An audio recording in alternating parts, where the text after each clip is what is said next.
Ladies and gentlemen, your Season 3 finalists, Lilbo and Meta!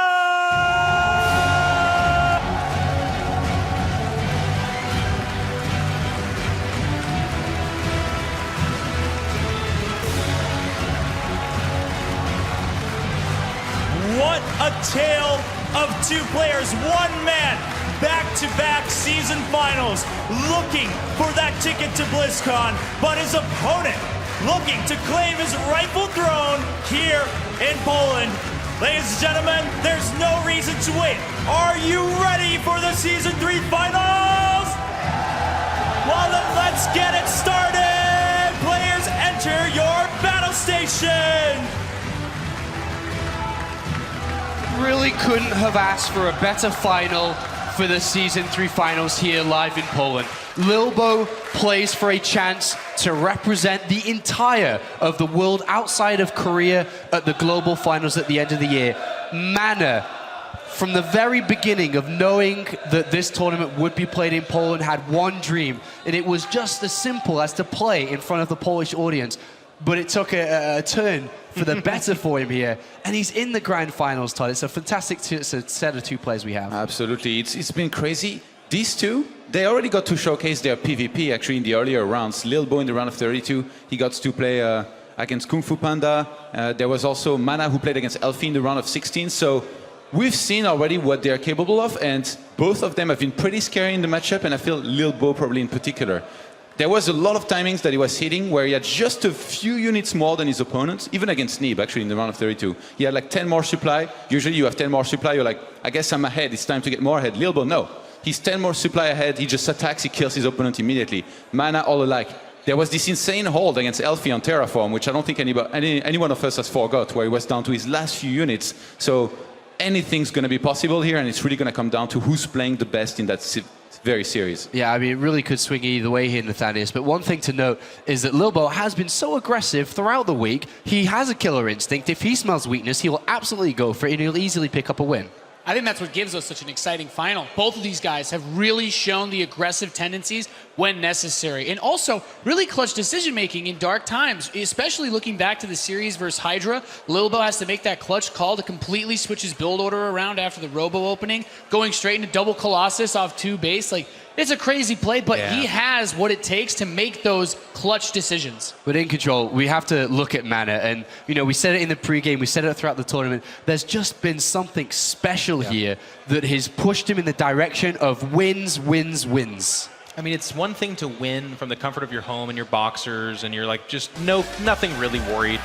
But to do it on this stage, I mean, again, we're going to come back to the audience, guys. Like, it works both ways. It's motivating, it's powerful, it's awesome, but it's terrifying, it's stressful, it's anxiety on a stage that's already going to have that. Yet Mana has remained calm. He's gone to his strengths, which is micro. He's able to make good decisions and control those armies really well, and it's served him so well so far. And Mana predicted a 4-2 here for us just now. It's pretty confident, but modest at the same time. Most players will say like 4-1, 4-0, not Mana. Even against Petraeus, actually, earlier, he was like, I'll win 3-2 with a very close match.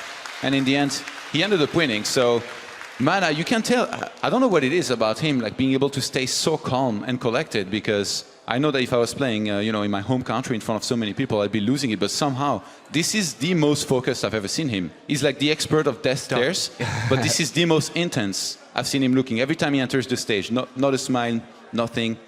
Pre-game. He's completely powered up there, Nathanius, on the stage. Yeah, there's just something about knowing so many people are cheering for you, giving you their energy, and it's so crazy because we know Lilbo's gotten the backing of the whole community this whole year. The whole French scene's been rising up so much, but Mana really took advantage of the opportunity that so many Polish players wanted when the venue was announced for this Season 3 finals.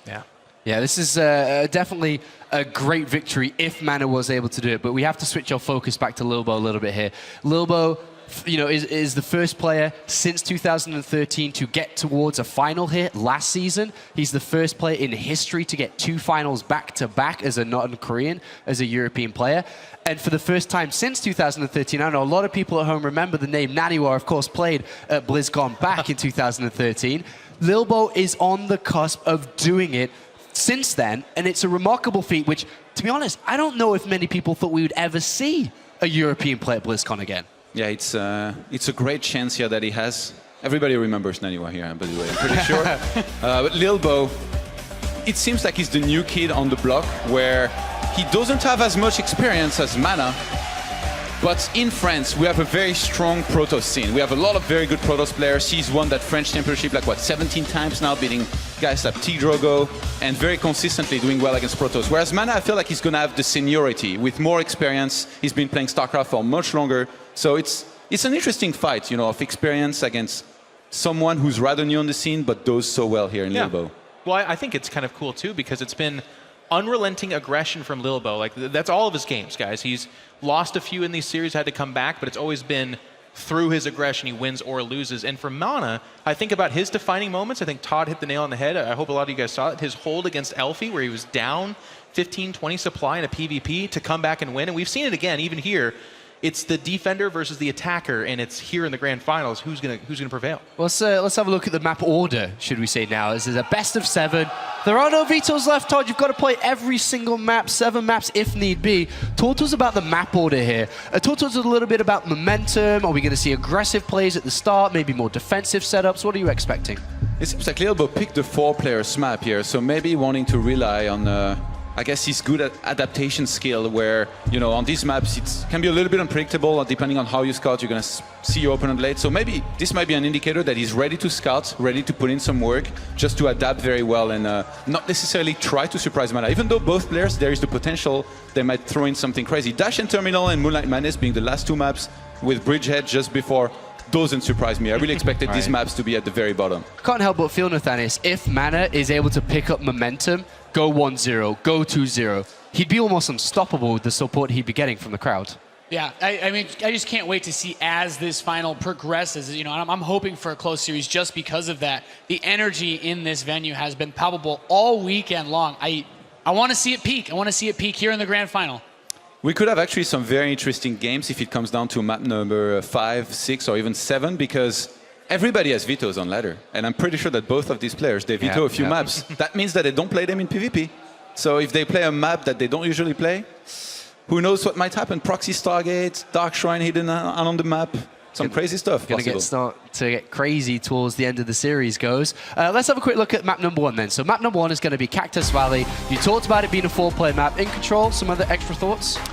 Well, yeah, just that it is a 4-player map, so scouting is not a reliable guarantee for either player, so that can sometimes open up the earlier pressure, which we haven't seen as much of, like 3 gates or the legendary 4-gate of the years past. Going on from there, both these players are big fans of Blink Stalkers. It's a huge thing in this map, and there's a lot of cliffs kind of up and down on the 3rd base if we get to that point. So look for some aggressive blinks and kind of the movement there, I would say. All right, Nathaniel's final thoughts on this series. We're almost ready to start the grand finals. Hey man, I'm a Terran player, and as much as as much as I claim to be a fanboy of guys like 4GG and Marine Lord, I couldn't be more excited to see 2 guys I've been able to follow all year long go head to head. All right, so we don't have predictions for absolutely everybody here, but I'd love to know who you think's going to win this. Nathaniel, I want you to start with you on the end there. Who's taking this one home? Is it the home crowd favorite Mana, or is it going to be the player that qualifies for BlizzCon? Absolutely, you got to start this, buddy. Oh, man, I spend too much time watching the O-Gaming stream with breakfast, man. I have to go with the Frenchie on this one. I'm picking Lil Bo. I think the crowd are going to respect that. Of course, a lot of line on for Lil Bo. Todd? I think I'm the one guy you don't even need to ask. I'm sorry. Well, I'm going to say just your French accent told us all. Lil Bo. Look, I'm riding the hype train. I believe Mana's going to dig this one out, and I think he's going to win it for Poland. There you go. You've got 1 out of 3. What about you? No, you can't get away from this one. This is the last match. I'm not allowed He's to. the host. You know what? I'm going to do it anyway. I think Mana's going to win. All right, they'll you go. have time to wake up. They'll have time to wake up. It's fine. Todd, you're our PvP expert on this panel. Please give us some last thoughts before we jump into it. I think both of these players, they should be trying to look and open standard, like not take too big risks, see where they're at, and then if one of them struggles a little bit more in terms of being 2 base against 2 base or even 3 base against 3 base, then we might start seeing something a little bit crazier. But opening with a very aggressive build here and failing in map number 1 might be setting the pace in the wrong way for one of these 2. So I expect maybe, Blink against Stargate and then 2 base against 2 base, and then from there, Colossus take. Lasers everywhere. Lasers. All right, thank you very much. Thank you very much, gentlemen. It's time to get ready for the grand finals. And who else should cast the finals? It's none other than Tasteless and Autosis. What is up? We are here in the grand finals. And I gotta say, this has been the perfect tournament. And also, I gotta say, the perfect audience. Artos, do you have anything you want to say to the people that are watching here live? Yakshe Mache! Guys, it has been so great to be down here and see this tournament unfold. It's a very unexpected two individuals in the finals. You know, we've had it happen so many times, it's almost become hacking that we have Koreans over and over and over again, either winning the finals or it's an all-Korean final. So this is a real treat. Let's get hype. Let's get ready. We're going into game number 1 in the grand finals of the WCS Europe. In the bottom left, in the blue, make some noise for Lilbo!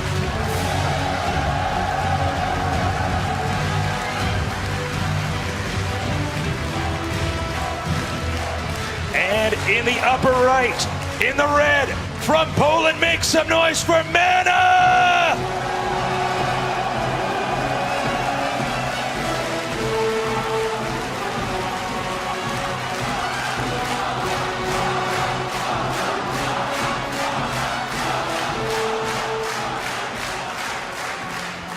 Here we are, Tasteless, an exciting match to say the least. We are going to have a European WCS champion in about an hour. Yep, it's a PvP, it's a mirror matchup. Now, this matchup in StarCraft 2 is one where there's a lot of different things you can do in the early game. It's also a matchup where the Protoss is, obviously both Protoss is quite fragile early on. So a few things can go wrong and you can lose immediately. If not, they should both get 2 bases up and then we should have a game that will pan out into a longer StarCraft 2 match. Yeah, that's well said. It's a very precise matchup, and when you're playing with the same units as your opponent, if he has more, he's gonna win, right?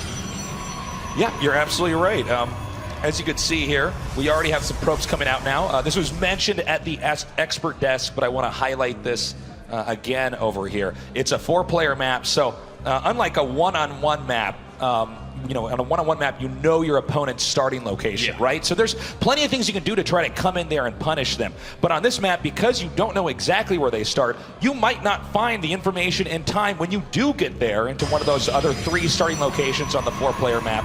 That's right. And that's something very important to factor in, is you might just not get the intel you need, and then you're going to have to make do with what you have. Yeah, and that really can add a very tough factor into the game. But we see here both of them will scout each other at their second try, which means they get the scout off. They get to see how much gas have you mined, what buildings do you have. So neither of these players should be playing too much in the dark. Now, they are going to both discover at about the same time here that they are in cross positions here. So they are as far as possible from each other on this map. Now, you got to be careful, though, because when you're in cross spots, in this case, bottom left versus top right, there's actually 2 different angles where they might try to hide proxy pylons out there. And that's something pretty scary, because they get that proxy pylon out there and start warping in stuff without you knowing it. You can really be punished. Oh, it's certainly the case, and it's going to be hard to find that for them. So we'll see if anyone tries to hide any tech on this map, any buildings on this map. But for now, we do see their tech choices. Both players going for the Twilight Council. Twilight Council builds, this can get a little bit tricky here. We're going to see if it's going to be either the Blink upgrade or possibly a Dark Templar upgrade. Those are the only 2 real routes you can take, assuming you're going to utilize that structure, which obviously you're going to want to in a match as important as this. That's right. Well, right now we do have both players adding some gateways on. We do have Blink being researched by Lil Bao. We'll see from Mana in just a second here what he wants. Blink as well. So these 2 players doing pretty much exactly the same strategy. So a lot of this will just come down to control. You make a few misclicks here in the Stalker versus Stalker fights, and things can fall apart pretty quickly. It'll also depend on whether or not, if they do identify, and if one player identifies that the other's doing the same thing, do you just stay back and try to let him feed in? Now, we do have a deviation over here, Artosis, in one of these builds. We do now see our Polish player, Mana, actually now getting a robotics facility. That's right, and that robotics facility does tell us something pretty big here, that he's going to play it a little bit safer. He's afraid that there might be something like Dark Templars coming, so he wants to get that detection, the formative observer, out. And conversely, over here for our French player, Lilbo, is now making a Nexus. So Lilbo, we're already getting the, the tell here for at least what these two guys are thinking about each other. Lilbo's pretty confident. If he's not feeling confident, then he's feeling greedy, because he's going to go ahead and throw this Nexus down here. Mana just now spots that. There was nothing there to deny the scouting probe. And so let's see now, how exactly does Mana react? Well, Mana, I think he's going to have to go ahead and throw down his own Nexus. And in fact, that is what he's going to do right away, realizing, okay, there's no way for me to kill my opponent right now, so I have to expand right behind him. And you can really see that is both of these players playing very conservative games here. I mean, there are plenty of games before we get to declare a winner, but they don't want to take anything major and risk it too soon. That's right. Mana just wrecked that probe, guys. Looking good for him.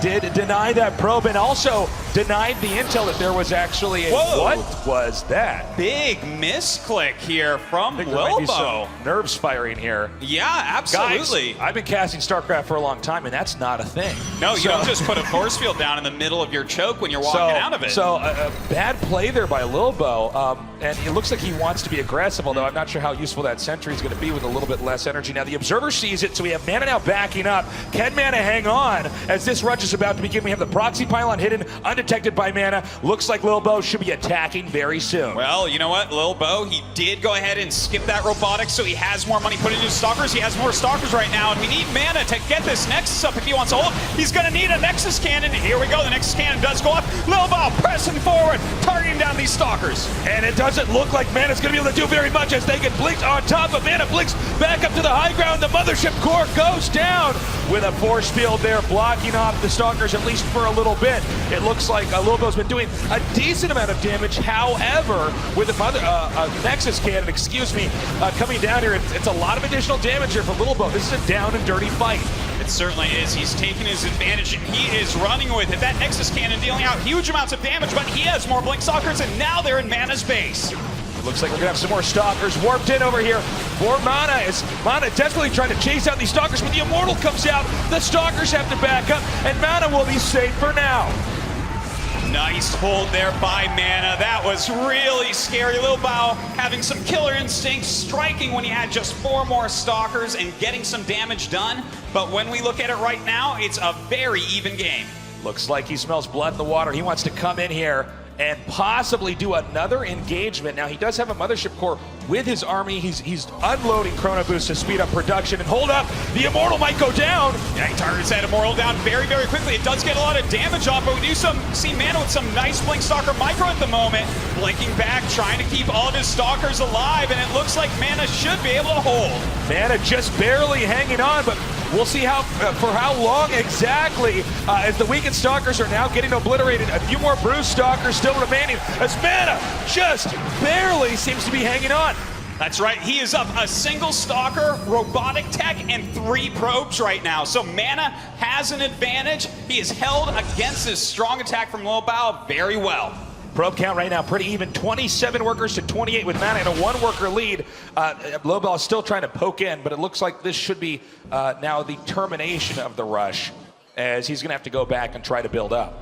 That's right, he's gonna have to. It didn't end up working out. It looked at the beginning like he may be able to deliver an early death blow to Mana there, but Mana holding on with that Immortal, some great micro as well. And he does have a slight advantage, but he's going to have to do a lot more than that to win this game. Artosis, I believe Lilbo is actually going to try to set up here for a possible counterattack. He can keep these Stalkers over here in the center right, and let's say Mana decides that he's going to try to take advantage of the lead he's developed. Mana can then try to push out across the map. Lilbo can then try to punish that push out by blinking into the expansion or into the main there. Let's see if he does that. Actually, now that I say that, he's just returning home entirely. So perhaps Lilbo saying to himself, on a map this big, I don't want to risk not being able to detect the army moving through the map and then punishing me. Indeed. Well, it's good for him to pull back. He is at a slight disadvantage right now, just getting his robotics, while Mana continuing to add robotics units, which are just so powerful in this matchup. So it's still looking quite nice for Mana, and he's taking map control for the first time this game. Mana now pushing out. The Observer can obviously make it much easier here for Mana to count the Stalkers. Now the question is, will Mana engage here? Lobo might be caught a little bit off guard, and it looks like Mana going to do just that. Blinking right in, targeting down a Stalker almost immediately, pushing forward. Some great micro here by Mana. He's taking out so many Stalkers. Lil Bao could be in a lot of trouble here. Both these guys trying to blink in the midst of the animation of the laser of each Stalker's blink to try to dodge, because that the laser has to actually connect for damage too. Input there, so nicely done there by both of them. Mana now goes back to lick his wounds, and this game continues. We do have a lot, though, of reinforcements coming here across the middle of the map here for Mana. More Stalkers, as well as an Immortal Sentry and 2 Zealots here, and he might try to push in here again. When you have an Immortal, you're very strong against an all-Stalker army. That's very true, and there's no Mothership Core for Lil Bao. He skipped a lot of things to get all these Stalkers, so Mana actually has a really strong army at the moment. He has another Immortal that's on the way. He has a Sentry for Guardian Shield. He could take this fight. Now, one thing that is important to note about Mana is that Mana, throughout this tournament, has been a lot of times very conservative. He doesn't want to engage unless he's very sure he can win. So we saw him backing up there.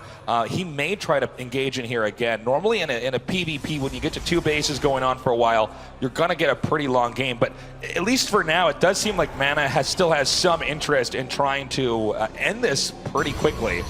Well, there are a lot of Stalkers out for Lil Bao, as we see here right on the screen. In fact, he has 21, so he might actually be going for another big attack coming up. He's not investing in a lot of tech. He just has that single Observer, so he's going to have to utilize the blink capability as well as the mobility of this army to somehow kill off Mana here before his army becomes too strong. This means that Mana's army could get sandwiched over here.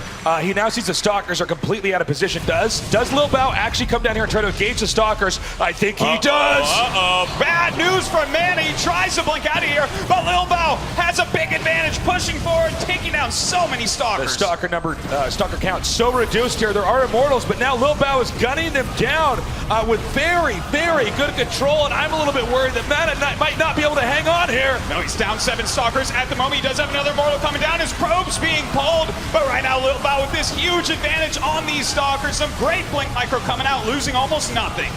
The Stalkers now backing up. No probes here at the expansion to mine minerals, and I'm just not sure if there's really any way for Mana to pull a rabbit out of his hat right now. There's just nothing that he can do. GG! Lil Bao takes game number 1.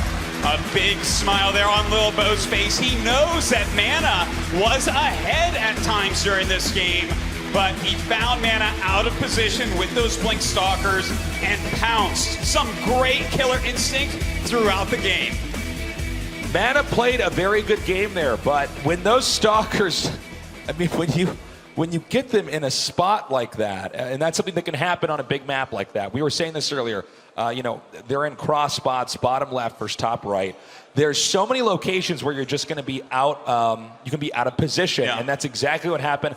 Mana, it looked like before that game had ended, he had his Stalkers south on the map. Looks like he wanted to try to blink in to the main and gun down some probes or anything he could there.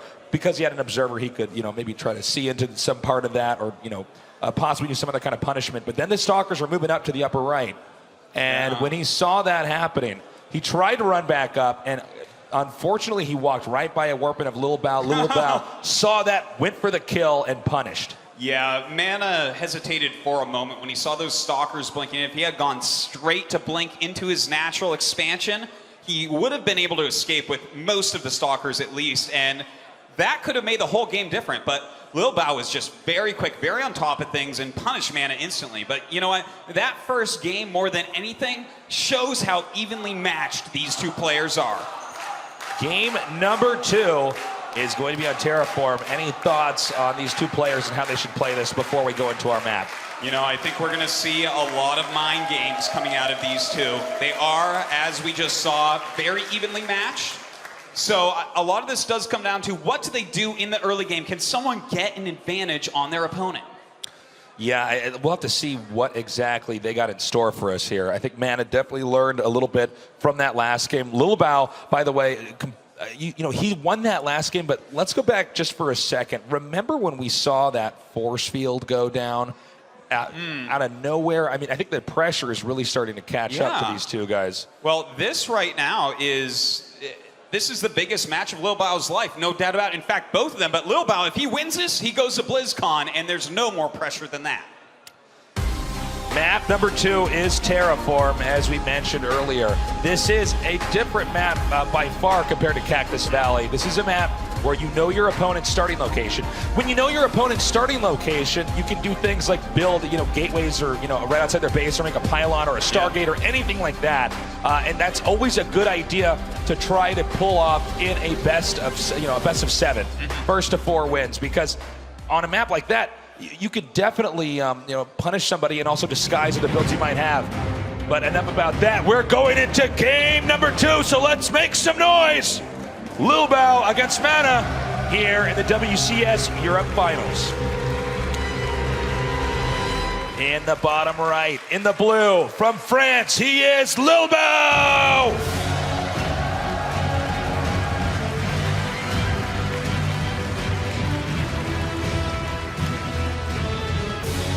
And in the upper left, in the red, from Poland, he is Mana!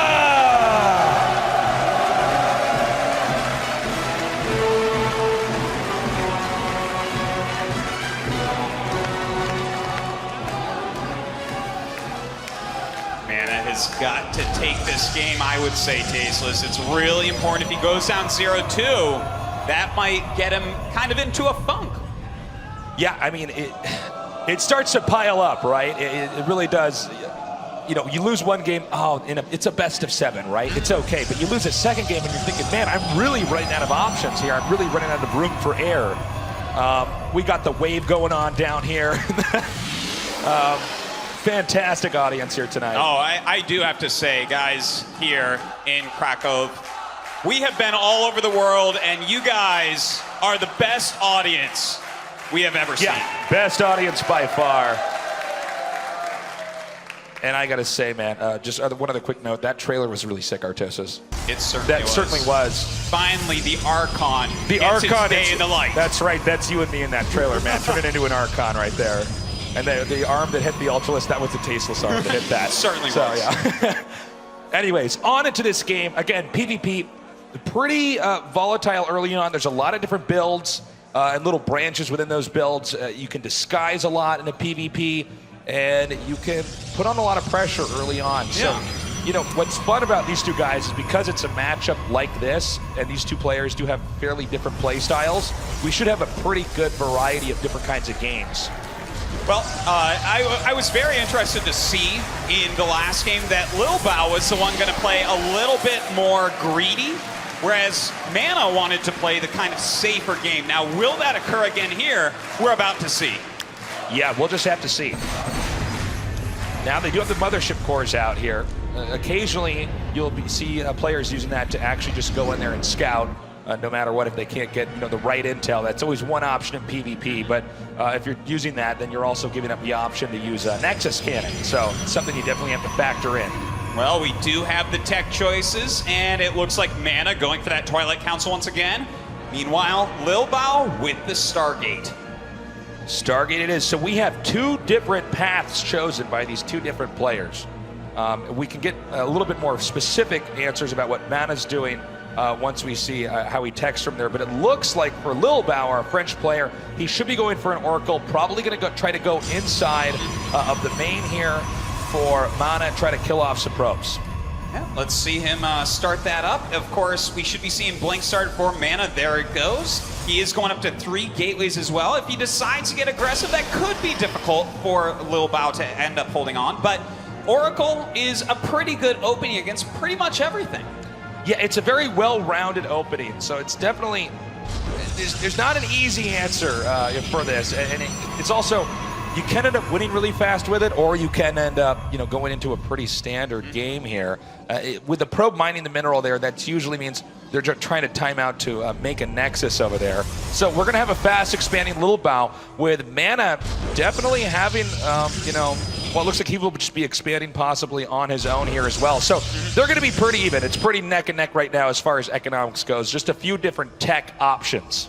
Now this part is really important. Mana has that Oracle, and he's gonna have to try to get some kills off. The Oracle is one of the most deadly units in the early game of Protoss. If he can get in there and get 4 or 5 probes, it's gonna give him a big advantage. Okay, he scouts the Nexus, that's important, but can he actually get in there and kill any probes? Well, that's what we need to find out, and that's going to happen right now. He's going to come in there, and he's actually going for the sentry. Oh, nice assassination on the sentry. That's a good kill right there. A sentry costs 100 gas to kill it and get out. A very successful Oracle harassment thus far.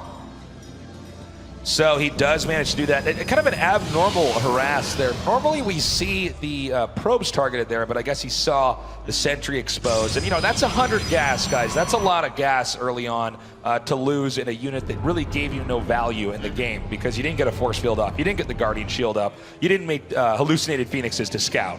That's right. Well, right now, Mana building a pylon across the map. Looks like he wants to get aggressive. His Blink upgrade is done. In the meantime, we do have that Nexus done for Lil Bao. He does have enough for Photon Overcharge, and he does have an Immortal. So what will Mana be able to get done here?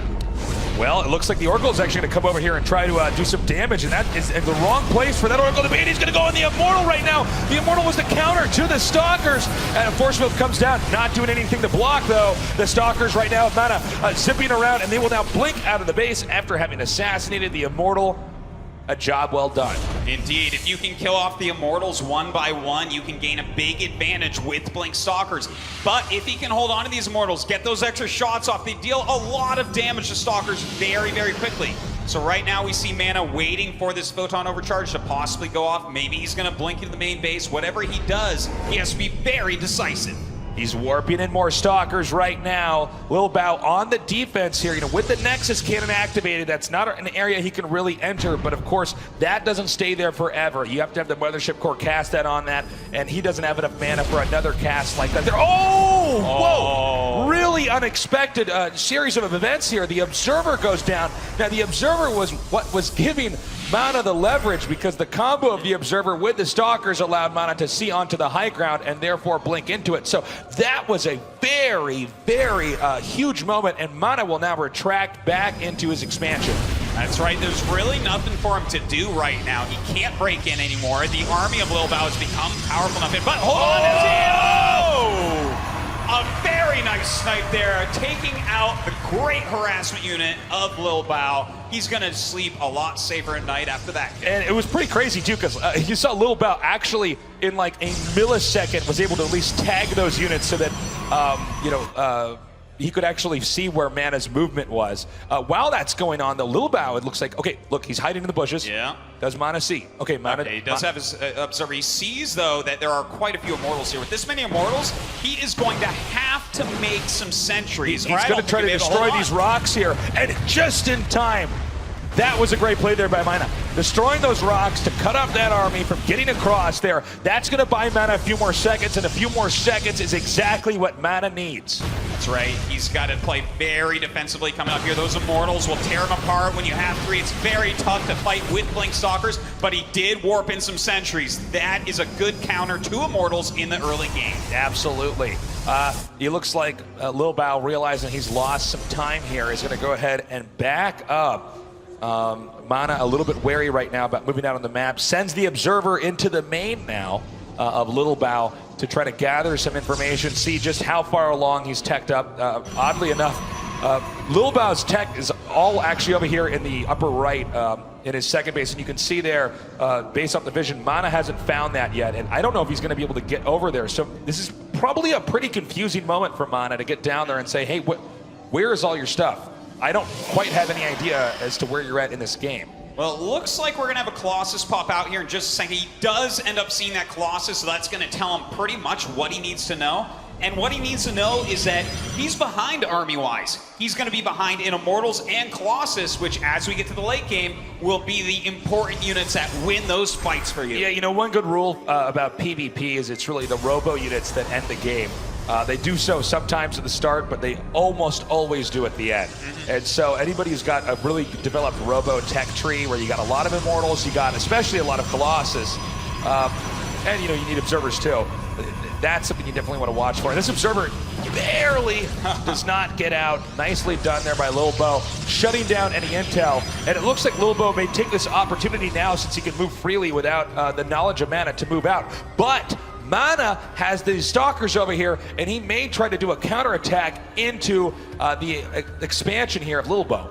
Well, I think you're right. I think he will do a counterattack. The thing is, he will not be able to hold on at home. His army is way insufficient to deal with what Lil Bo has. Oh my God! The recall! A great move by Mana, forcing Lil Bo to come home. And he even gets a Colossus in the process.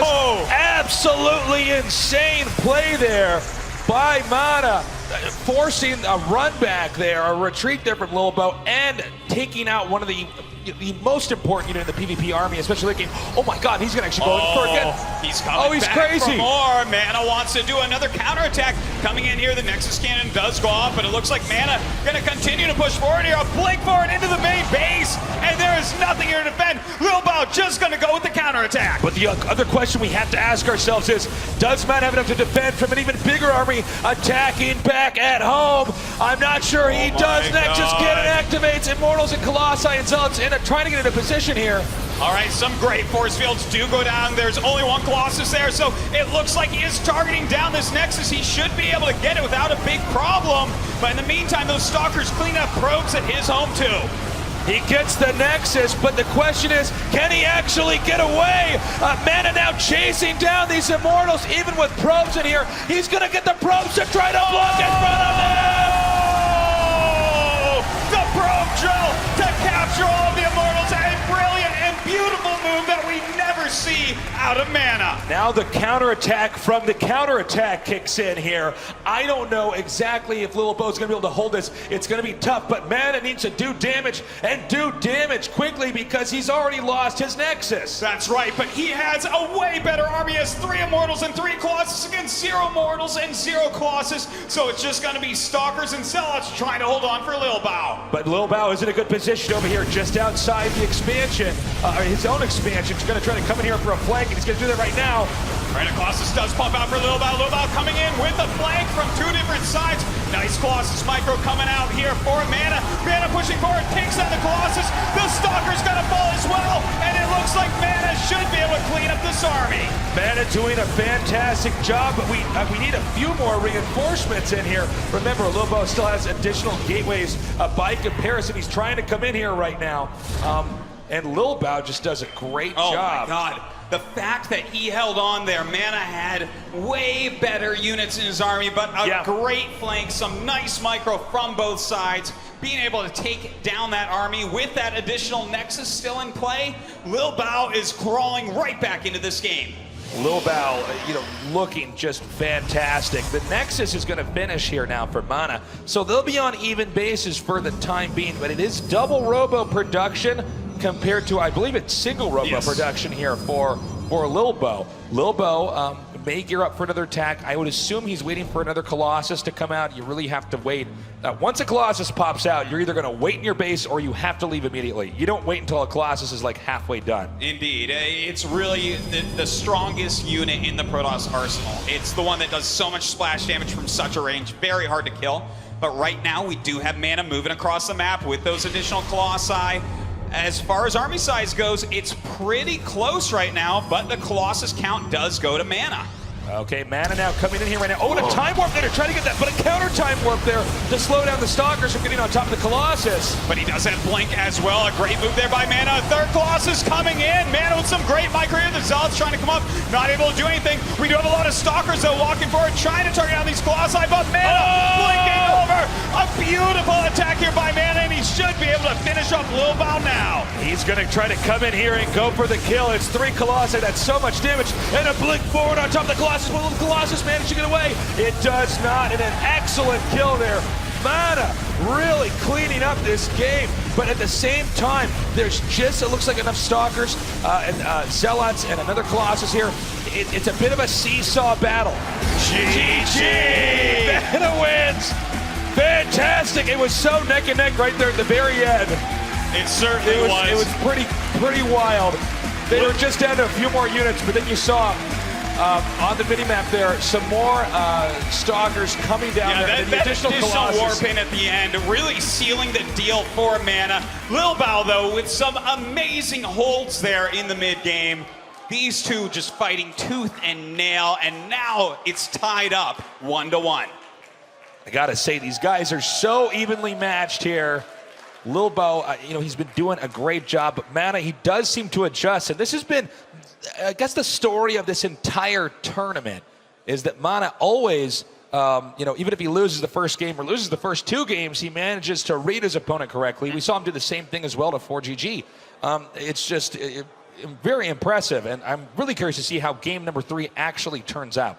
Well, it's anyone's guess at this point. These two are fighting so close to each other. The fact that some of these battles are going to the player with the vastly inferior army because of a nice flank or nice positioning or a smart move. Right. Lil Bao had a huge army advantage early on, and Mana forced him back, picked off a Colossi, did a great counterattack with his Blink Stalkers later on, then held against a bigger army at his Nexus despite losing it. I mean, these are already so forth and back, these PvPs. It's just wild to see some of the plays here. Like when we saw Mana actually just shut down those rocks to stop Lil Bo from actually doing a push. They probably would have won that game. I mean, talk about a time saver there. Absolutely beautiful. And it looks like we're already going to be going into our next map here. It's going to be Iron Fortress, Artosis. That's right. This is another big 4-player map, just like the first one that we saw tonight in Cactus Valley. So it's really going to matter. Do they find each other early?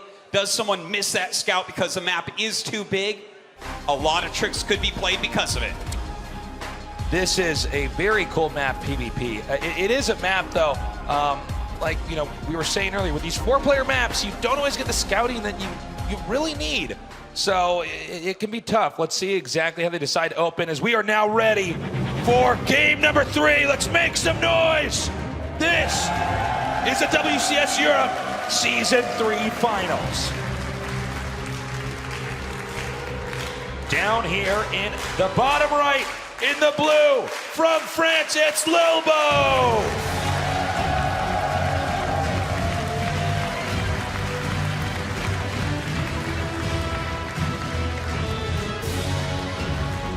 And in the upper right, in the red, from Poland, he is Mana!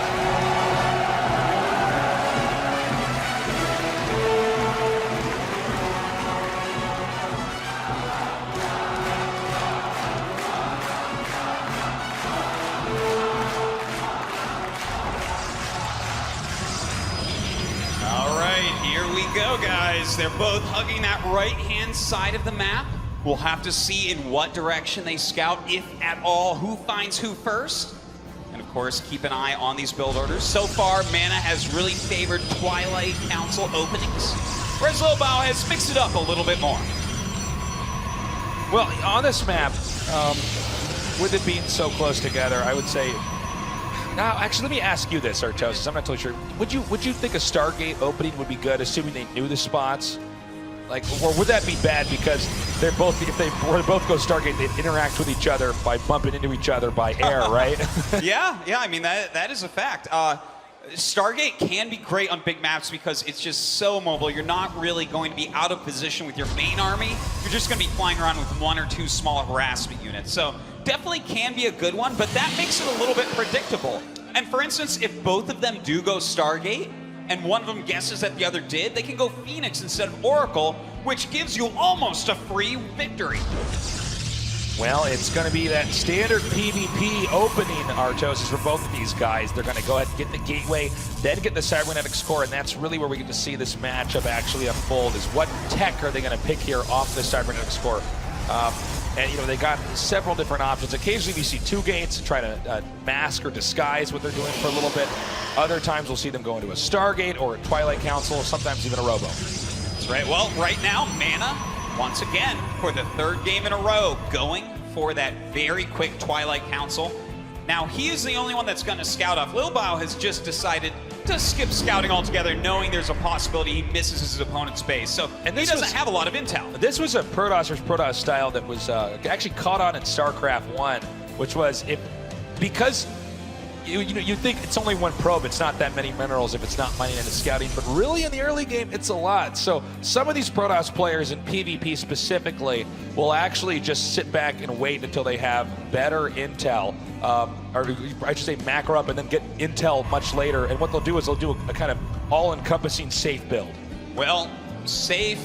Who needs it? We have a Dark Shrine coming up for Mana right now. Two completely opposite builds. Now, Mana's DT Shrine Rush is so fast, there's always a possibility that this might completely and totally catch Lil Bo off guard. And a lot of times in PvP, if a DT just gets there and you're just not ready, that's it.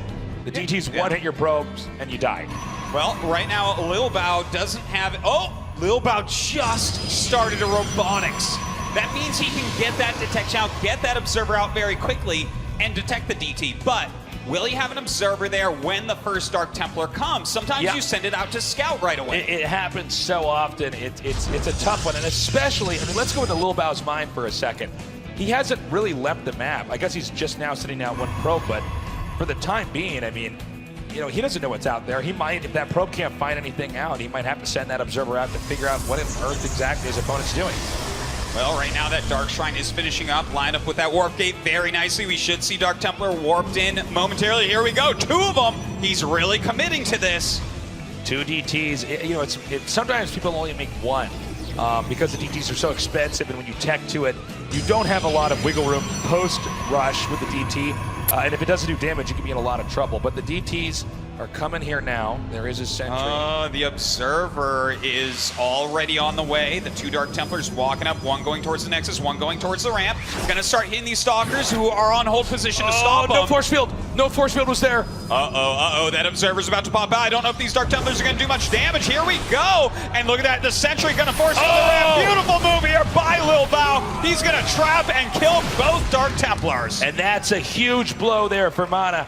Mana, those DTs literally didn't do anything. Yeah. I guess they scraped off some shields on Stalkers, but that's obviously just going to regen. So Mana is in a very tricky position. Now, I wouldn't call this for Lil Bao just yet, because this has been such a pendulum series. It's been such a seesaw set that we've had so far. So a lot of back and forth here. But Lil Bao should be in pretty good shape pushing out now. Mana did get Blink, and that did finish researching. So let's see if he can hang on. Well, you know what, Lil Bao, he had to make the robotics. He had to make 2 observers. He has that mothership core, and he has a sentry. So we actually have Mana with a good amount of stalkers here, and he's going to go ahead and press Lil Bao back. Lil Bao having to retreat at the moment. And I think this is going to be something he will continue to follow this up. He's going to make sure that Lil Bao is not comfortable on that map. We have additional pylons being spread out on the map, it looks like. So essentially Mana has map control, and does have the option to try to come in here and punish Lil Bao whenever he leaves. Oh, but a nice blink there. Maybe Mana overextending a little bit. Yeah, it does look like a slight overextension. He does have to back out Lil Bao, getting a couple of kills. But right now, the game is really quite even. Yeah, it's pretty neck and neck. I don't know how comfortable Lil Bao is leaving, but I would definitely say that this a situation Lil Bao can build into, you know, a very solid late game position. Well, we do have that robotics just starting up for Mana now. Looks like he wants to go ahead, get his own detection, maybe get some Immortals and some Colossus, as this game is starting to look like it's not going to end anytime soon. Yeah, that's what happens in PvP a lot of times, is that you have a kind of wild and crazy early game in PvP, and then the Robotechs finish, and a few minutes pass, and then you see people tech into Immortals, tech into Colossus.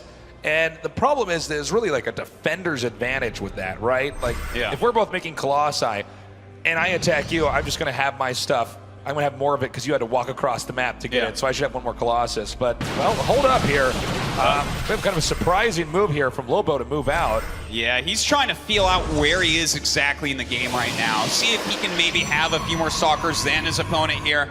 At the moment, Lil Bao does have a stalker advantage. He did this in the previous game as well. He unloads all of his chrono boosts on his gateway. I think this is like Lil Bao PvP style.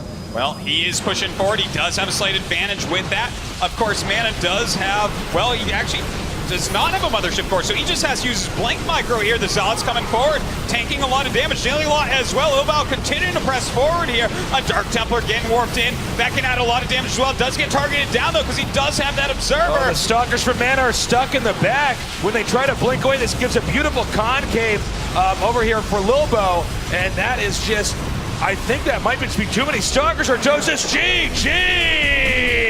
Lilbao once again with some very crisp aggression, pushing forward when he has that slight Stalker advantage and just out-microing Mana there. So we've seen enough PvPs here from Lilbao. He's got this style. He does go into Blink, he does get the Robo Bay, but every once in a while we've been catching kind of the tail end of this. But when he does go into just straight up mid-game, he unloads all of his Chrono Boosts on his gateways. You know, he wants a lot of Stalkers. He has that killer instinct that is just so important in Protoss versus Protoss. If you can figure out when you have a slight Blink Stalker advantage, you can really push that forward. You're just dealing more damage than your opponent. You both have that great blinking retreat to make sure your Stalkers don't die, and over time you can just win that battle. And we've seen that time and again out of Lilbao here. Lilbao, he's got the lead, but let's not forget that pretty much the story here of this WCS is that Mana continues to overcome and continues to adapt. And you can see that there's definitely a fragile window right at the start of the mid-game that Lilbao really just goes for the jugular. It's pretty scary. Yeah, he's definitely a deadly competitor here. But you know what, Mana, I think that he can still do it. He can still fight back. We do have the fourth map coming up, and that is going to be Coda, a pretty normal map. I'm excited to see, does Mana continue with just Twilight tech? Every single game so far, he's chosen to go Twilight, but with slightly different builds, whether that's Dark Templars or a quick Robo for Observers, but it seems like that's where he's really comfortable. Well, you know, Lilbao, he's keeping that lead at least so far, but it's first to 4 wins, right? So there's still a long road ahead for both of these players. The map we are going to be doing is going to be Coda, and that is actually loading up right now. All right, guys. Coda, this is one of the most standard maps. We never really see it banned out, and of course in a best of 7, we play in every single map if we make it that far. I don't think that this map really favors either of these players, but we'll see. All right, guys, let's get hype. We're going into game number 4 between Lilbao and Mana.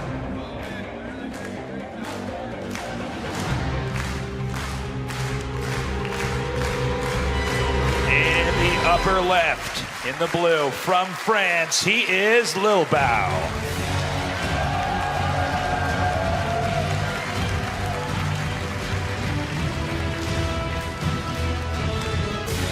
And his opponent down here in the bottom right in the red, from Poland, he is Mana.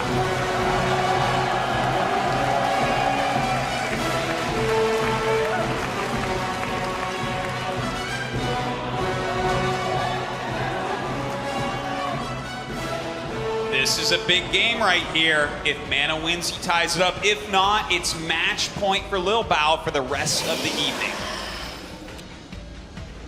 Well, let's keep our eyes peeled on the normal point in the PvP, the mid game, where the game starts to solidify and stabilize.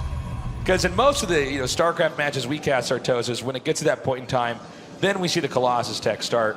We see Immortals come out. We see the players, juggle with the idea of maybe taking a third base versus getting more gateways. But with Lilbao, I mean, he just all of a sudden, I think he's banking Chrono Boost and then just getting just a ton of Stalkers here and suddenly just barreling forward and doing a ton of damage. If you do invest in a lot of Stalkers, then that means that you're skipping a lot of other tech units. So you need to deal some damage with that. You need to trade them efficiently. But it's a very popular style overall. A lot of people like to try to kill with those Blink Stalkers and rely on their micro, whereas Mana so far, he's mixed up quite a bit, but I feel like he's trying to win more strategically here. And you know what? This is a pretty good map for that. I think that this is a map where he can probably hold on. It's going to be hard to blink up that ramp into the natural, and I think that, Mana has a good shot of tying it up. We do see Mana now coming out here on the map, and it looks like his probe is looping through the southern part and now going through the middle. A lot of times you'll see people hide structures outside the opposing player's base, so you can, for instance, warp in a fast Oracle, and then even someone who's got a pretty good game sense, kind of in-game clock in their head, you can get there a little bit quicker. So what Mana's doing now is he already checked for that, and now he's going to come up here. Lilbo, by the way, similar to game number 3 that we saw, which he won, by the way, he does not scout. He actually stays back home and just does sort of a middle-of-the-road build because he wants to use that extra probe to mine extra minerals because, believe it or not, guys, that does add up, especially in early game. Yeah, well, you know what? There was a nice scout there, but he didn't see all that much. He did get to count all 3 pylons, so he knows there's nothing out on the map right now. And that's something that's going to make him rest easy. But that Stargate goes up immediately, and both players going for Stargate. The next thing we have to watch for is, do they both go for Oracles, or does anyone try to go Phoenix? Phoenix is such a hard counter to Oracle, but you normally, if you don't know that they're going Oracle, you can't always guarantee that you're going to be in good shape to actually do that. We do also get games in PvP where both players are now stuck going for Phoenixes, because if one guy gets a dominant number of Phoenixes, then they kill the other group of Phoenixes, and then the Phoenixes that are alive from the winning battle then pick up everything on the ground and kill it, and then it kind of snowballs. Then you go to the base, you kill the probes. So this could be kind of funny. For now, though, we see both players not going for Phoenixes and instead going for Oracles. All right, well, the Oracles will be attacking each other's bases. They'll probably both make a Phoenix after that to kill off the Oracles. We'll see if they want to stay on Phoenixes or not, but the next thing we really have to watch for is, do either of these Oracles get a bunch of kills? Yeah, and it can be pretty scary. I mean, the Oracle kills a probe in basically a second, maybe even like a little bit under a second. So if you're not completely ready, now both players should be a little bit suspicious that there's an Oracle coming for them, because that's just, it's such a typical PvP build. Yeah. But as I say that, I see the Stalkers are actually at the ramp there for Mana. I don't know if there's necessarily enough over here to defend. The Oracle now coming down here. Apparently Mana not suspicious. This might be coming in here. Gonna go right through the back, right towards the workers. All right, he's gonna have to use his Nexus Cannon here, already getting some kills. 4 kills on this Oracle. That is a really quality Oracle. Really nicely done there, and not even really losing any HP. Meanwhile, the Oracle coming in here now for Mana. Ooh, he just barely gets out of there, and that really didn't work out very well for him. You only ended up getting 1 probe kill there against 4, so right now we definitely have a slight advantage for Lil Bao. Yeah, Lil Bao, I mean, he definitely put some hurt on there for Mana. Mana at least did not lose the Oracle, if you want to make this cast like half glass full, because you can go ahead and tag your opponent's Stalkers with that to keep an eye on where they're moving around, which can be pretty helpful, especially on a map that's got a lot of places you can run around to. Hold up, we got another Oracle coming in here. Lilbo going in for a second strike right now. Yeah, and he's actually getting a lot of kills as well. Oh, that's like almost too many kills. Yeah, wow. That's a lot, guys. The Phoenix ended up killing off the Oracle, which is very nice, and this gives an air advantage to Mana, but so far he's lost like 8 probes, and that's a big chunk of your economy. Yeah, so I gotta say, pretty bad start here for Mana. Lilbo is doing a good job. I wouldn't say he's doing anything like spectacular, as like just, surprisingly Mana doesn't have his Stalkers there in the right spot to defend against that Oracle. Yeah, well, right now he is flying across with his Oracle. If he can get some counter kills, that'll be fantastic. He does have some Phoenixes to kind of help out and lift up Stalkers, but instead just gonna run for the time being.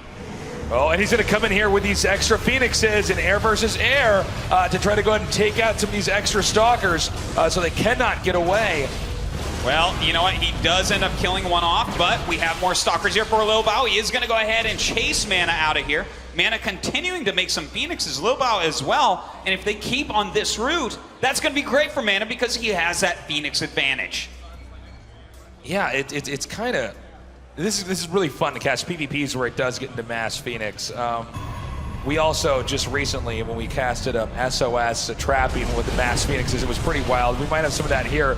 now. The Phoenixes can be used a little bit like the Oracle, just as a group to try to come in here and just pick up any probes or let's say a sentry, something like that, and then gun them down. But you also got to be careful because when you get behind in the Phoenix count, then the other Phoenix player just gets such a massive lead. Yeah, that's very true, but it looks like Lil Bao has chosen to go ahead and switch up his tech a little bit. He's going for that +1 ground attack. He's going for a Twilight as well. But Mana not going to stay on Phoenixes. He realized he's already won the Phoenix War. There's not a lot more for him to do with building more, so he's going to go into Colossus tech here while trying to harass. And so he's going to come in here and kill off the remaining Phoenix. Looks like he's not going to go for the Mothership Core. Instead, going to back out. So that's a really good job there by Mana. This makes it almost like a permanent problem for Lilbo to try to get out of his base because these are going to be useful for the rest of the game. Like, Mana's going to continue to fly in there, continue to try to kill off the Mothership Core, pick up probes, any units that are out of position. And that might force a lot of Stalkers made by Little Bao, which is something Mana wouldn't mind. And we have a second Robo Bay here being made for Mana. So Mana, what he's doing is he's keeping Lilbo trapped.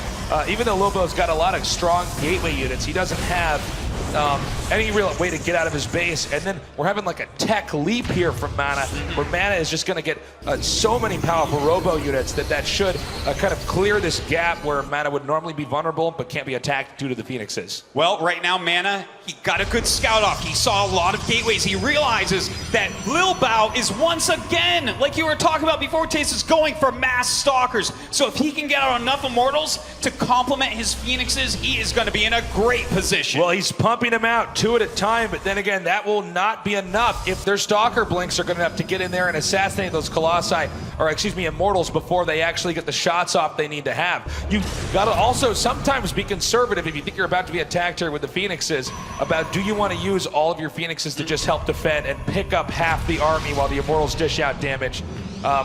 It's kind of a funny thing. We talked about this a lot in StarCraft 2. Do you want to pick up one unit at a time? Do you want to pick up a lot? Right now, he's using the Phoenixes to try to keep the Stalkers on the defense back here for Lil Bao.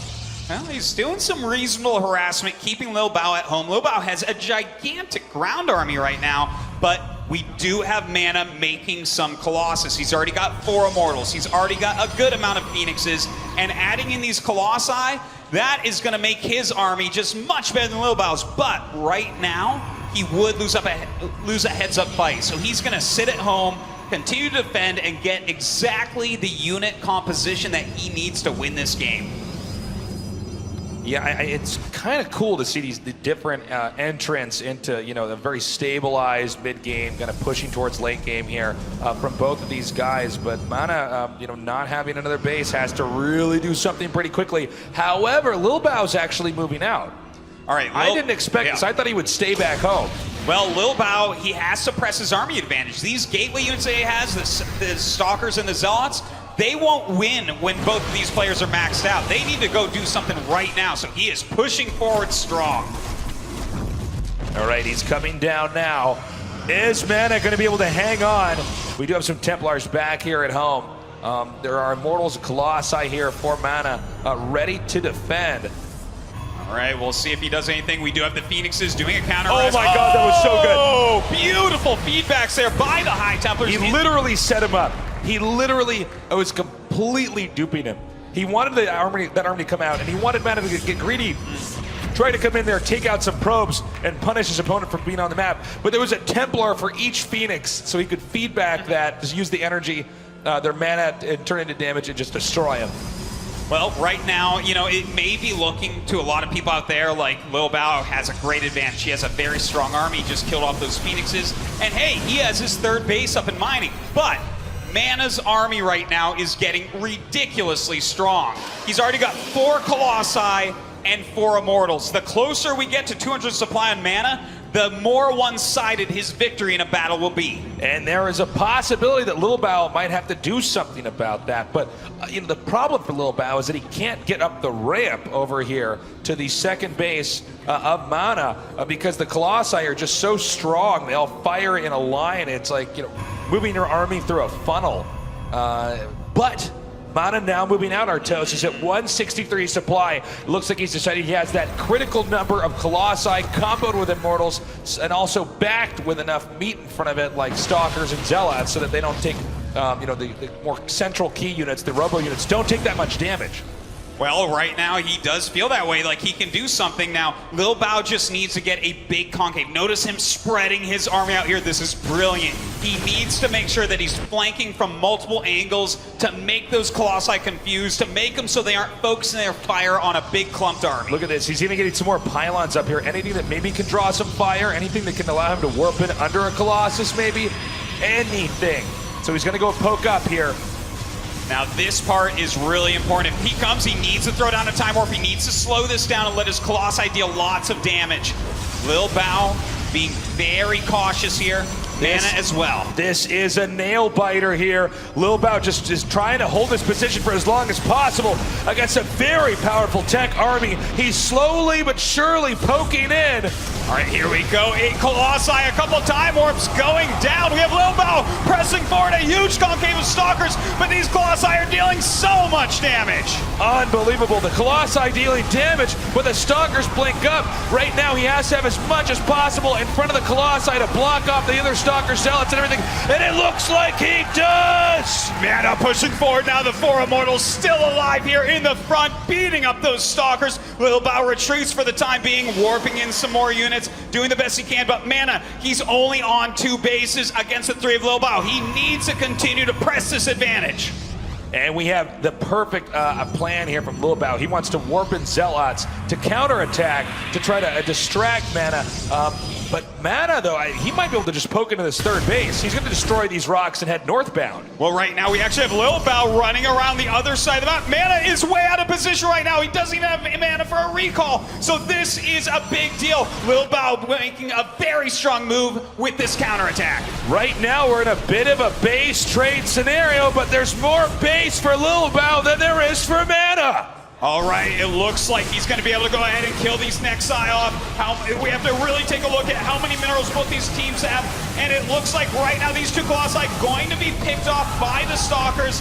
Very nice moves here by Lil Bao, but Mana has a very strong army over in Lil Bao's base as well. We also have to keep in mind any probes they can pull out here to try to hide buildings on the map is critical. The 2nd base is being chewed apart down here in the south, but also at the same time, it has been breached here for Lil Bao. Lil Bao going to lose that Nexus very quickly. I'm not even sure how many probes can get out on the map here for either player. Oh, right now it looks like just a few on either side. A lot of Dark Templars coming up from Lil Bao. He's taking a big risk here. He hopes to be able to find a location where there aren't any observers. Oh my God, he's massing DTs, but Mana has observers! This is a big deal. He spent all of his money on this, so right now both of them just killing each other off. Neither of them are going to be mining at all at this point. Well, I guess we have to start looking at the pylons on the map, right? We have to see where's the last building that could possibly be stamped out. We had a draw earlier today, but we won't have a draw on this one. Oh, and it looks like the Dark Templars, most of them taken out. By the way, guys, both players have exactly 1 probe, and that's a huge deal. Mana has enough for a Nexus. Lil Bao does not. And all he has to do then, I would think, is set up a Nexus and... Yeah, if he just sets up a Nexus somewhere and mines some minerals and just starts over economically, it would be up to Lil Bao to full-on engage and take out that expansion. All right now we do have a pylon up there. Both of these players are revealed, so everyone knows where all the buildings are, but hold on. Oh my God, are we going to see Lil Bao blink in against that pylon? Man, it's going to have to... He did, he put down a Nexus. He put down a Nexus. And I don't think it would be viable for him to try to, Lil Bao to try to, maybe he wants to try to just right-click on the Nexus. I don't know if it's going to work, but there's so many Colossi here. This pylon goes down. Mana literally has to make this Nexus survive. There's almost nothing left. Lil Bao does not have an economy and never will this game. That's right, he has to win with what he has right here. If he can kill off that Nexus, he wins. But if he does not, Mana will be able to win. Here we go. He's coming in with the big flank, trying his best. He's going to try to target down this Nexus, blinking forward. The Zealots surrounding it. Can't Mana stop him? Oh! Lil Bao kills Mana's last building. Unreal. You know what's funny about that, guys? Colossi don't block units at all. You can run right underneath them. You just literally run right under their long legs, and they shot down the Nexus. Man. It was a brave move indeed. Lil Bao definitely deserving to pick up that victory. And wow, I just got to hand it to him, man. That was, again, some killer instinct, a great counterattack, and a great Nexus snipe. Yeah, it was a really fantastic game. I mean, I just got to say, I did not know who was going to win that until the last second. Yeah. In a heads-up fight, Mana wins, but Lil Bao just skipped that. He went for the Nexus. It was a great move. All right, we're going to go ahead and send it over to the expert desk. Guys, what are your thoughts on that absolutely insane game?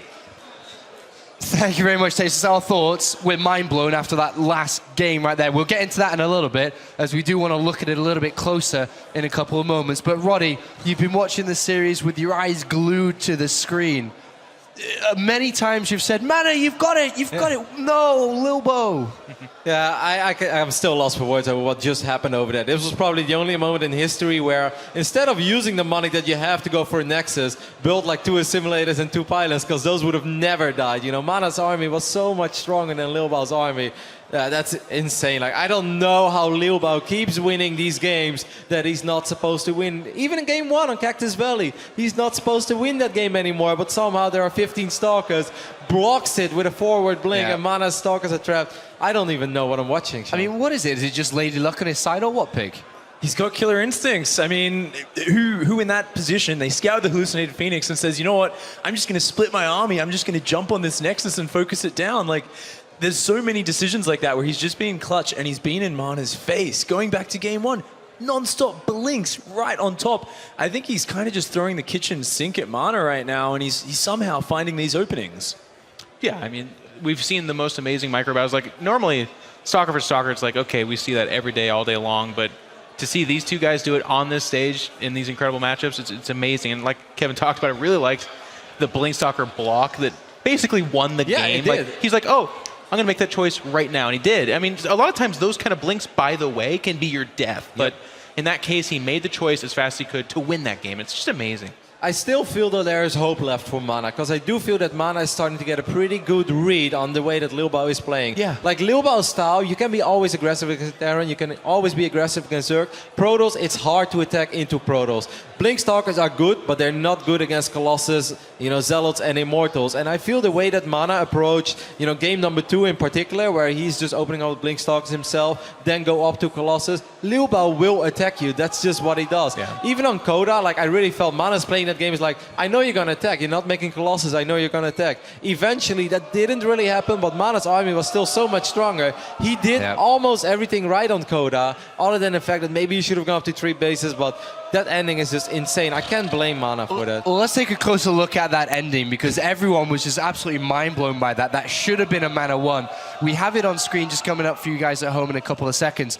This was a crucial moment in that last game. Yep, and I think actually you can see Mana is very surprised by it at first, because you see on the left side of the Nexus, he will start microing units. He's like, all right, you know, I think I got this battle, let's just not do anything silly. And then suddenly, I think the alarm bells went off. He's like, he's gonna go for my Nexus. Like, this is insane. He's actually going for the Nexus.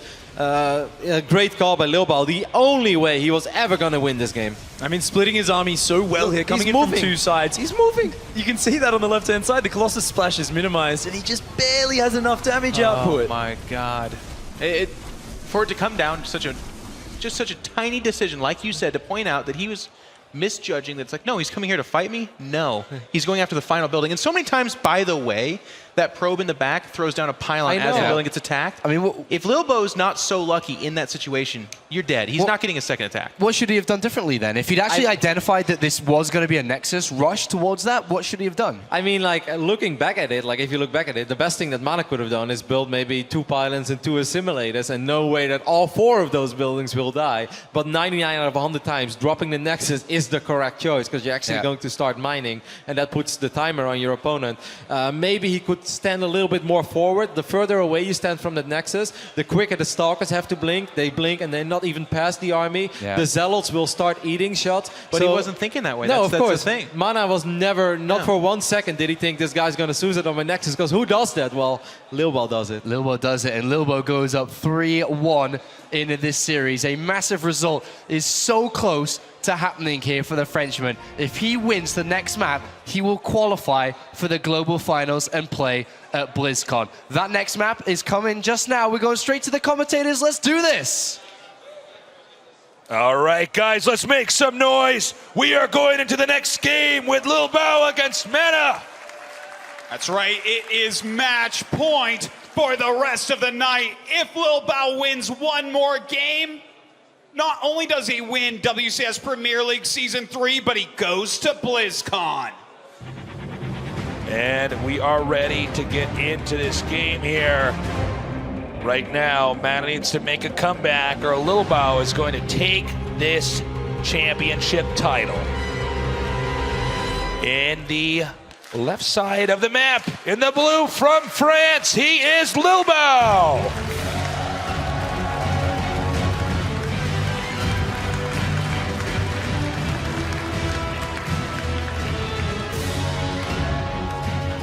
In the center right, in the red, home turf advantage here, he is Mana!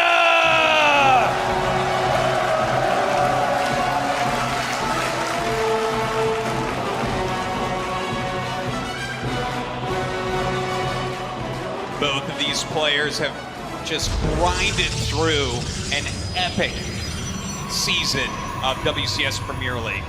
So many great players lie in their wake, and here they are in the finals. Lil Bao, one game victory from getting that championship that he came so close to in Season 2. One game victory from going to BlizzCon. This has just been a fantastic tournament, and I don't think we could ask for a better finals, whether it's the story, the players, or the games themselves. And one thing to notice, Artosis, is that Lil Bao, once again, not going to scout. He definitely has a way to approach this game, and I'm wondering if maybe Mana should have been trying to exploit that, or maybe try to exploit that in this game. You know what? I do have to agree with what Rotterdam was saying on the desk. I think that at this point, agree too. Mana is really getting a feel for how Lil Bao is playing this. Every single game, Mana is becoming stronger strategically against Lil Bao. It's just, Lil Bao is so on top of his attacks and his movements around the map that he's beating Mana with those instead of strategically, I would say. Yeah, I think the thing is Lil Bao is just very good at what he's doing. And just manages to kind of maintain that. We do have the Stargate, by the way, coming here for Lil Bao. That's right, it's a Stargate against a 2 gateway opening, so we might actually see a gateway rush coming out of Mana. He might want to put a lot of pressure onto Lil Bao, who's made a wall and up his ramp.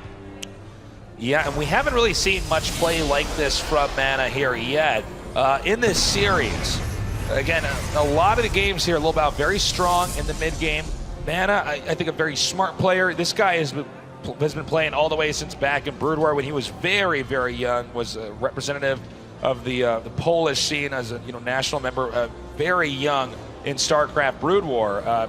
So he always had a ton of good builds even back then, and certainly has a ton coming in here now. I think Lil Bao's been a little bit less flexible, but at the same time, just more effective at what he's done. Certainly the case. Now, we actually have Lil Bao. This is really interesting. He's going for Phoenix play here against a very aggressive 3 gateway attack. This favors Mana in the early game. Yeah, Phoenixes don't get good until you have a lot of them. Yeah. And this is going to be just such a strong blow early on, unless I guess there's Miracle Micro here. Well, I don't know what he's going to do. We'll see. It looks like he's going to go across the map with those Phoenixes, but already so many Stalkers over here. 5 Stalkers for Mana. He should be able to put a lot of pressure on Lil Bao up this ramp. And he's going to come up right now. Yeah, there's not much to do against that. It looks like he's going to start targeting down that pylon. Of course, another pylon going to be coming down immediately. He needs to finish that warp gate. Very, very important upgrade. It's not. Oh, it did complete. Excuse me, just barely completed. That was so close. That's right, but the gateway is unpowered for the time being. The 3 Phoenixes do come back. Mana continue to warp in. Stalkers pushing up this hill. He's going to get the Cybernetic score. That's a big deal. You don't want Zealots against what Mana's doing. And this might just spiral this game into a loss right now here for Lil Bao as the Stalkers are now coming up. They're hitting the pylons. He's also supply blocked. And it looks like we do have a lot of Phoenixes starting to lift these Stalkers up, doing a great job targeting down as the probes come down, surrounding some of Mana's Stalkers. Mana starting to warp in some Zealots to help fight these probes. Some good micro from both sides, and Mana still has a huge advantage. There's only one Phoenix left, and only 2 Stalkers remaining. Now 1, and it's still probes out here trying to defend. And it looks like Mana takes the game. A huge and much needed victory here from Mana. Really, really nicely done. It was a sharp build he picked out. It was an unusual build, by the way, from Lil Bo. I mean, Mana just blindsided him. He was walled in, but then he got the pylon. You couldn't make out of the gateway. By the way, Warp Gate almost didn't finish there. I thought he might be still in a little bit okay shape, but no. Once you get the Cybernetics core, Stalkers can run and then shoot at Zealots. We'd call that kiting. You can do that to Zealots forever. If you just stay on top of your Stalkers. Zealots are really there to sponge up damage. And so when you kill the Cybernetics core and your opponent can't make Stalkers and you can, oh yeah, it's sort of checkmate. It kind of is. And you know what? That was a great move by Mana. I think that Lil Bao, he took a little bit of a risk there. He wanted to get a quick and decisive victory with that Phoenix opening. He said, you know what? This is a great map for Stargate. I have this full wall in. He's probably not going to gateway rush me. But it turns out he did. Great strategic choice by Mana. All right, guys, we're going to go to a short break. And when we come back, we'll continue on here at the finals between Mana and Lil Bao. Stay tuned.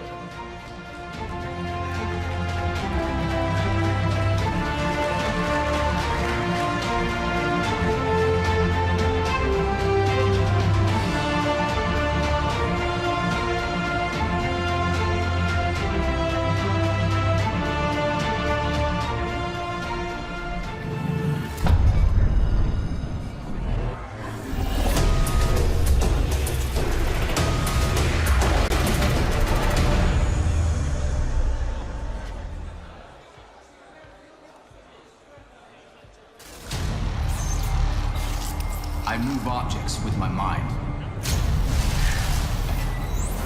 I climb the tallest mountains and slay dragons. I defend my galaxy from ruthless aliens. I am never bored. I am stronger. I am faster. I am G1.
What's up, guys? We are back, and we are going to be going into the next game here very shortly in the grand finals with Lil Bao against Mana here in beautiful Poland.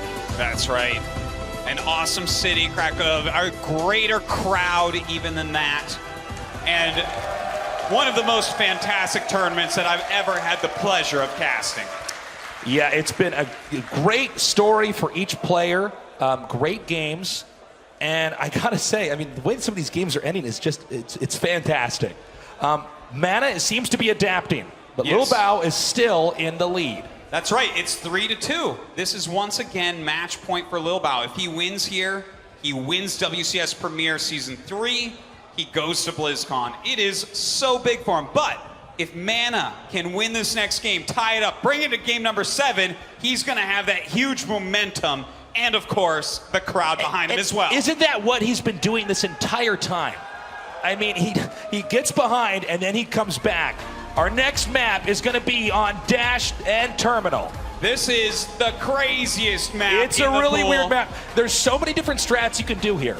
Yeah, I mean, this map, you almost never see. You see, most of the games on this map have been ZVZ because the bans go differently there. But this is just a map where it's very hard to predict how it'll go. We are ready. Let's make some noise. It is time to go into the next game here with Mana against Little Bao as we are getting closer and closer to crowning a champion.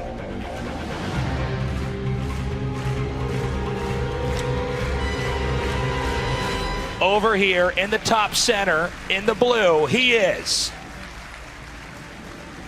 Lil Bo!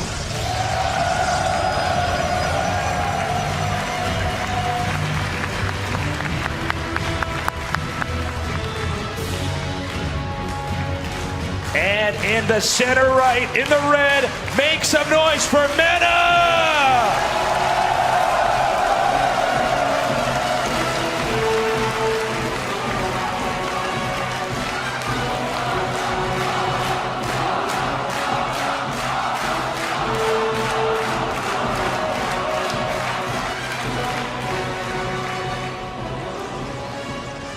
Dash and Terminal, this could be a wild and crazy ride.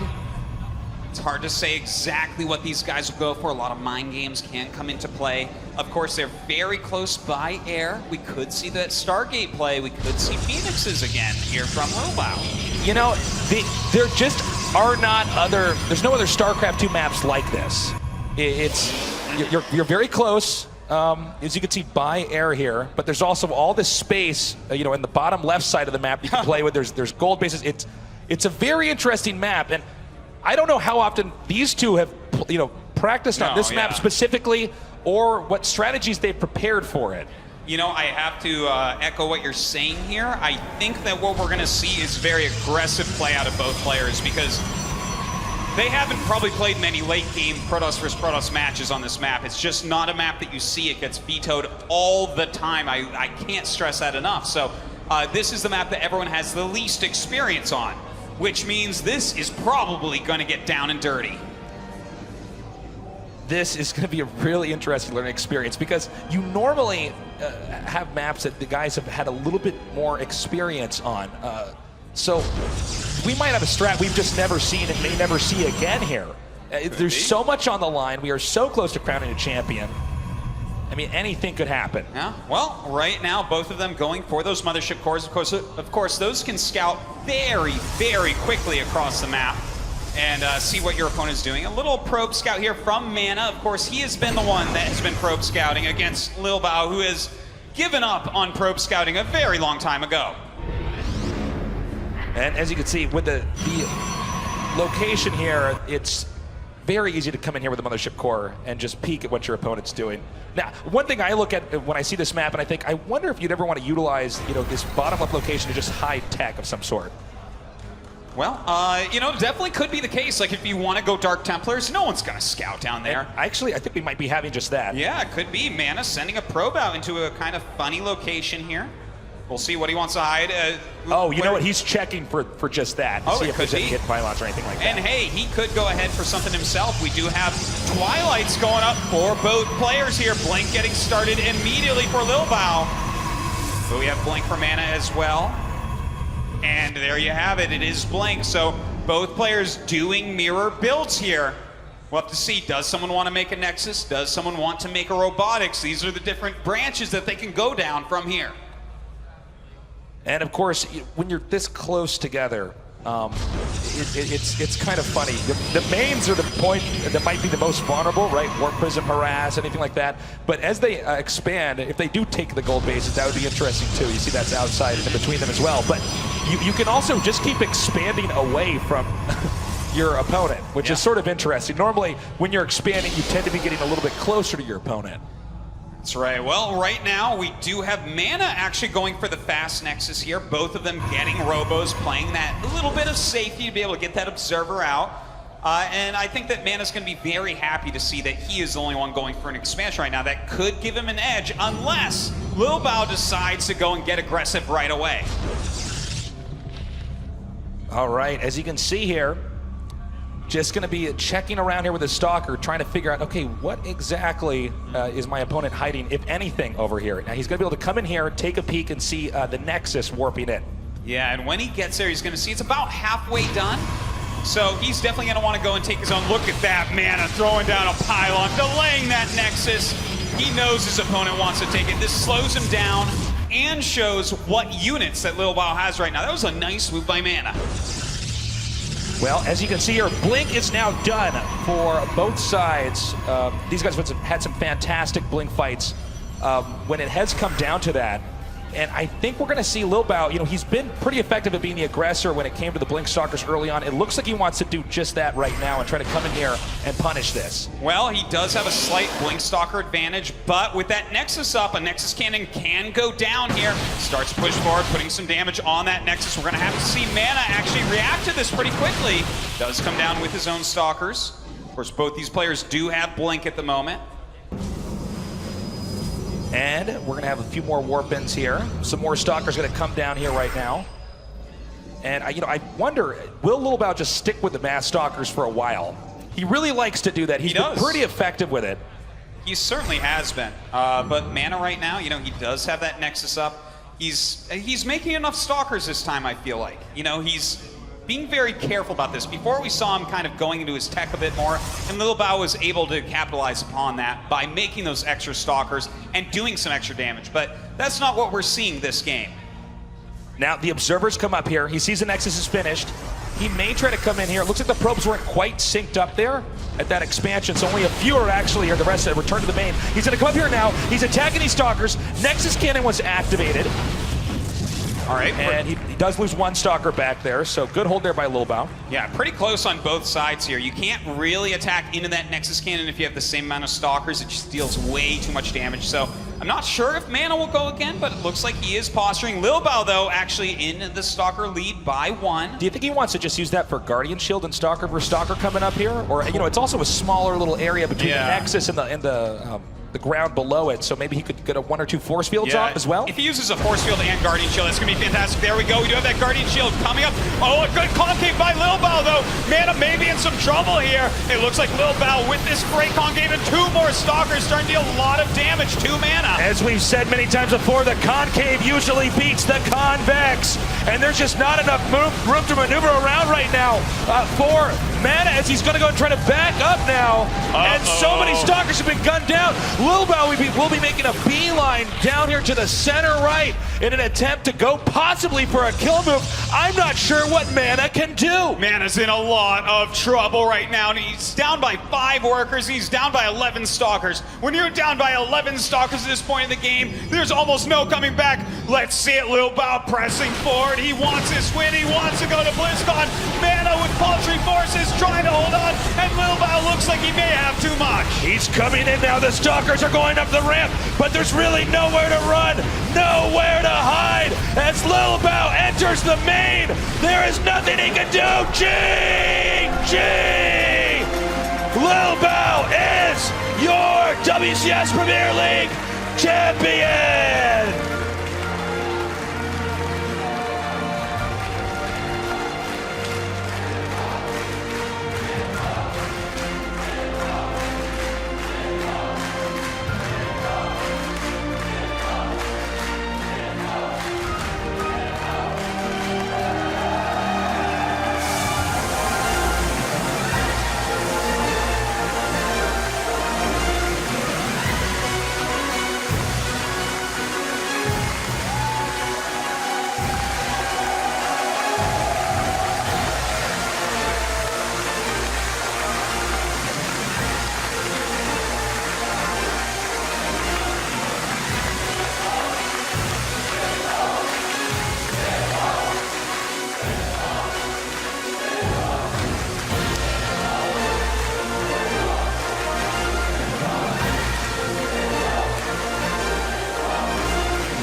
Oh my, you finally did it, Lil Bao.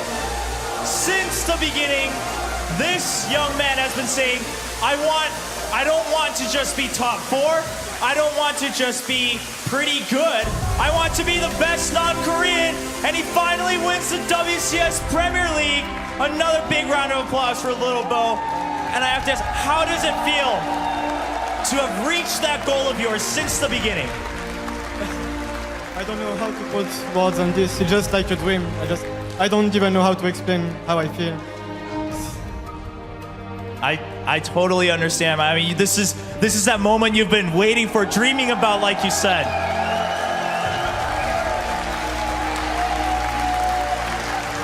Now, I have one more question, because it's more than a trophy. This win is more than a trophy. It's more than a prize pool. You have pretty much secured your ticket to BlizzCon. He's going to BlizzCon, like he said, ladies and gentlemen. On that plane right there, it's not just the eyes and hearts of your friends, not just your fans in France, not just your fans here, but fans from all over the world are going to be looking at you at BlizzCon. Can you even imagine what that's going to be like? I can't even imagine. But this is not the end. I'm gonna do my best at BlizzCon. I don't just want to be there to be there. I want to win this title as well. He wants to win BlizzCon as well. Ladies and gentlemen, once again, your last WCS Premier League champion of 2015, Little Bo.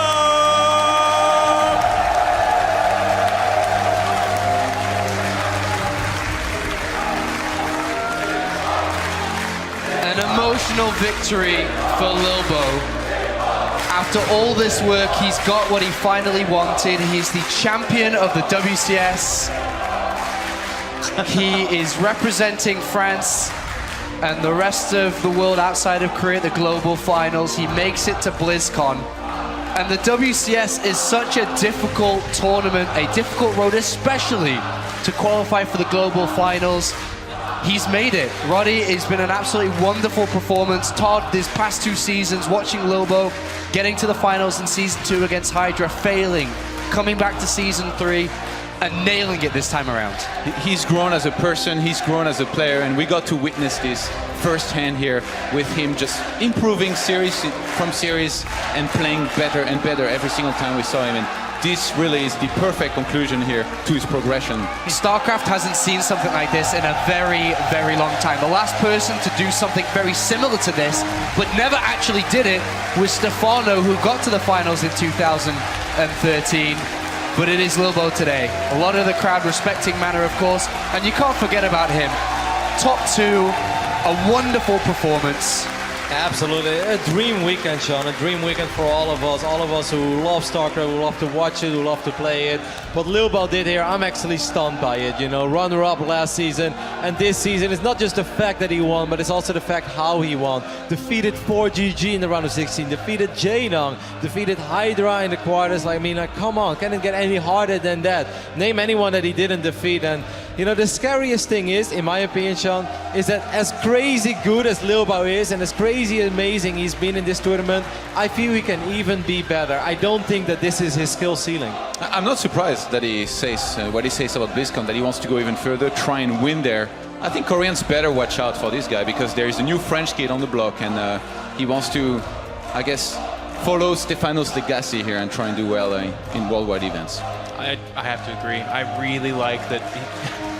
The first thing on his mind, he's like, yeah, I'm going to BlizzCon. And a lot of people just break down and cry right there. And he's like, you know what, by the way, I'm going to kick some ass. And it's like, what a guy to get behind. We've seen him tested in every single way. And we've seen him get lucky too, which, by the way, is kind of a part of a championship. And I'm not trying to take anything away from it. It's just kind of cool. It's part of the magic. Like, things were working out for this young man that wanted to go to BlizzCon, wants to be the best. That's something that I've heard Todd talk about in the past. Whenever you ask Lil Bo, it's like, do you want to win this tournament? He's like, yeah, but that's just like a stepping stone. I want to be the best. And people are like, oh, non-Korean. He goes, no, I want to be the best StarCraft player. And this guy is starting to make us believe. And to overcome the momentum here, to beat the players that Kevin just fired off, the best players in this tournament, by the way, maybe minus Polt, I guess. He's just done it. He's done it. And it's such a massive victory for your nation as well, France. I mean, France have been building Lil Bo, Marine Lord, Patrick Drogo for a very, very long time. Todd. Yeah. You know, it's Todd. A legendary player. Todd kind of paved the way. You did. But I mean, thinking back to all the nation wars that your country's played and rising up these young talents, to have them break into the WCS, to then go the distance and have him win it at the end as well, is remarkable. Absolutely, and I feel like it's really because of somebody like Stefano that inspired all the younger generation, guys like Lilbo, guys like Marine-Law, that were really young back then when Stefano was doing really well. They watched this, they were like, I want this as well. They worked very, very hard to eventually achieve it, and I feel that's really why there is such a strong scene coming out of France. Stefano's the one that made people believe. Like, it's pretty, StarCraft's an intimidating game, and the professional scene is the most intimidating, but a couple of these guys, Stefano namely, has made us believe that, yeah, a guy like Lilbo can rise up and do it. All right, let's take a look at the bracket for one final time here. We started this weekend with 8 players, and we were left with 1 at the end of the day, and it was Lilbo, who qualifies not only as a champion for this event, but for the global finals at the end of the year, and will be traveling to BlizzCon. And not very long, just a month or so away. Yep. It's been a fantastic weekend of StarCraft 2, and I don't think we've ever really had a weekend like this. This is going to be a weekend that everybody's going to remember, Roddy. It's been magical, Sean. It really has been. And this is not something we say every weekend, by the way. You know, I think I've been over 50 offline StarCraft 2 events, but this one truly stood out. Before this, it was always 2011 European BlizzCon that I really thought was special back then in Warsaw, Poland. I'm not saying that because I'm standing here, but this was unimaginable. Every single thing that we hoped for, every storyline that we built up, it didn't just fall to pieces. It wasn't dead in the second day, you know, it just kept on going. And the games, we had draws, we had Nexus snipes, like, I can't even, this is ridiculous. It's been an absolutely great weekend. I think anybody that was there to witness this will agree that this was one of the greatest moments and tournaments in StarCraft 2.